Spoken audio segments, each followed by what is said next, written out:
Investing in Vanguard Australia involves several steps to start building a diversified investment portfolio. Here's a guide to help you get started. Research Vanguard funds. Explore the range of Vanguard funds available in Australia. These may include index funds, exchange-traded funds, managed funds, and more. Open an account.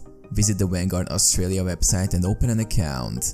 You may need to provide personal details, identification documents, and funding information. Choose your investment strategy.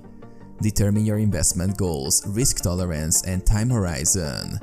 Vanguard offers a variety of investment options tailored to different investor preferences. Select funds. Once your account is set up, choose the funds you want to invest in based on your investment strategy. Vanguard offers a wide selection of low-cost, diversified funds covering various asset classes and investment objectives. Fund your account. Transfer funds into your Vanguard account through electronic bank transfer or other accepted methods.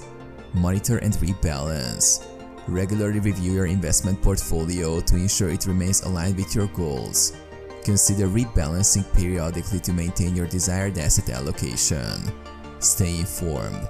Keep up to date with market trends, economic news, and Vanguard fund performance. Vanguard provides resources and educational materials to help investors make informed decisions.